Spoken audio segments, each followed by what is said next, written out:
வணக்கம் நண்பர்களே. இன்று உங்கள் செலவுகளை எவ்வாறு கட்டுப்படுத்துவது என்பதை நீங்கள் கற்றுக்கொள்வீர்கள். இதனால் உங்கள் வணிகம் அதன் செலவுகளை ஈடுகட்ட போதுமான பணத்தை சம்பாதிக்கக்கூடிய ஒரு கட்டத்திற்கு விரைவாக வர முடியும். இறுதியில் அதன் மதிப்பை அதிகரித்து புத்திசாலித்தனமாக வளர முடியும். எளிமைக்காக, ஒரு பாக்கெட் தினை மால்ட் என்பது ஒரு அலகு என்று அழைக்கப்படுகிறது. இதன் விற்பனை விலை 100 ரூபாய் ஆகும். நீங்கள் ஒரு யூனிட் தினை மால்ட்டை 100 ரூபாய்க்கு விற்கும்போது பொருட்களின் விலை ரூ. 46 ஆகும். மேலும் சிறுதானிய மால்ட்டை பேக்கிங் செய்வதற்கு 4 ரூபாயும், போக்குவரத்து மற்றும் விநியோகத்திற்கு மேலும் 5 ரூபாயும் சேர்க்கவும். கூடுதலாக 3 ரூபாய் சந்தைப்படுத்தல் மற்றும் விளம்பரத்திற்கு செல்கிறது.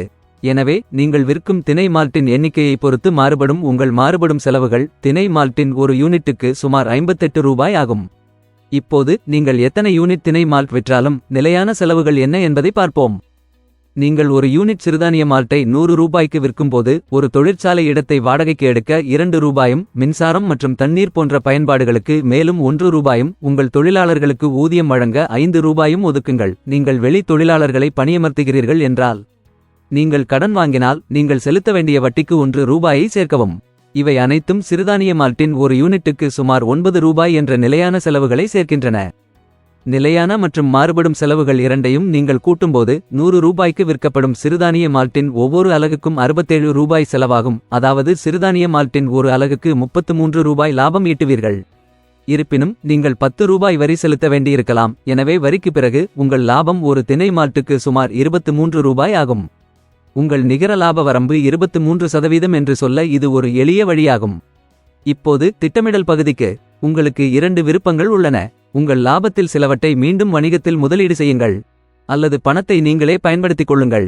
உங்கள் லாபத்தில் பாதியை, அதாவது 11.50 ரூபாயை பங்கு போன்ற விஷயங்களுக்காக மீண்டும் வணிகத்தில் வைப்பது புத்திசாலித்தனம். பின்னர் மீதமுள்ள 11.50 ரூபாயை உங்களுக்காகவோ அல்லது பிற நோக்கங்களுக்காகவோ பயன்படுத்தலாம். விரைவாக லாபம் ஈட்ட உங்கள் நிலையான செலவுகளை குறைக்க முயற்சிக்கவும். சிறுதானிய மால்ட் தயாரிக்க ஒரு இடத்தை வாடகைக்கு எடுப்பதற்கு பதிலாக உங்கள் சொந்த கொட்டகையை பயன்படுத்துங்கள். ஆரம்பத்தில் தொழிலாளர் செலவுகளை சேமிக்க குடும்ப உறுப்பினர்களை உங்களுக்கு உதவுங்கள். கடன் வாங்குவதற்கு பதிலாக உங்கள் சொந்த பணத்தை பயன்படுத்துங்கள் அல்லது நண்பர்கள், குடும்பத்தினர் மற்றும் வணிக கூட்டாளர்களின் உதவியை பெறுங்கள். இந்த வழியில் நீங்கள் தொடர்ந்து வட்டி செலுத்த வேண்டியதில்லை. ஒரு நிலையான கட்டணத்திற்கு ஈடாக லாபத்தில் ஒரு பங்கை அவர்களுக்கு வழங்குங்கள். இந்த செலவுகளை நீங்கள் குறைவாக வைத்திருந்தால் 2வது மாதத்திற்குள் நீங்கள் லாபம் ஈட்டத் தொடங்கலாம். உங்கள் வாடிக்கையாளர்கள் உங்கள் தயாரிப்புகளை நேசிக்கும்போது, உங்கள் வணிகம் வளரும் போது, அதை தொடர்ந்து நடத்த உங்களுக்கு அதிக பணம் தேவைப்படும். நீங்கள் அதிக பொருட்களை வாங்க வேண்டும், அதிக தயாரிப்புகளை உருவாக்க வேண்டும், மேலும் முடிக்கப்பட்ட பொருட்களுக்கு போதுமான பணம் மற்றும் கடைகளுக்கு கடன் வேண்டும். இங்குதான் போதுமான செயல்பாட்டு மூலதனம் இருப்பது முக்கியம். இது உங்கள் வணிக வளர்ச்சிக்கு உதவும். இந்த பணத்தை நீங்கள் வங்கிகள் அல்லது உள்ளூர் குழுக்களிடமிருந்து பெறலாம், ஆனால் உங்கள் சொந்த வருமானத்தை பயன்படுத்துவது மலிவான வழியாகும். உங்கள் லாபத்தில் பாதியை வணிகத்தில் வைத்து மீண்டும் முதலீடு செய்வதன் மூலம் நீங்கள் 2 விஷயங்களை செய்கிறீர்கள். உங்களிடம் வேலை செய்ய அதிக மூலதனம் இருக்கும், மேலும் உங்கள் வணிகத்தின் மதிப்பை அதிகரிப்பீர்கள். நீங்கள் மீண்டும் முதலீடு செய்யும்போது நீங்கள் பெரிய ஆர்டர்களை நிர்வகிக்கலாம் மற்றும் அதிக பங்குகளை வைத்திருக்கலாம். இது அதிக வணிகத்திற்கு வழிவகுக்கும். இதன் விளைவாக உங்கள் வணிகத்தின் மதிப்பு அதிகரிக்கும். முன்னோக்கி பார்ப்போம்.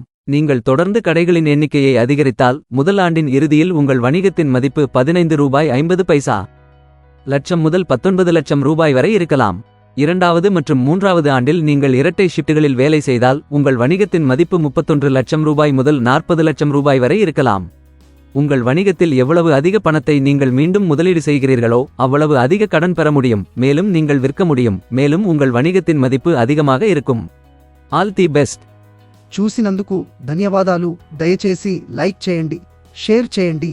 వ్యాపార్ కోచ్ ఛానల్కు సబ్స్క్రైబ్ చేయండి.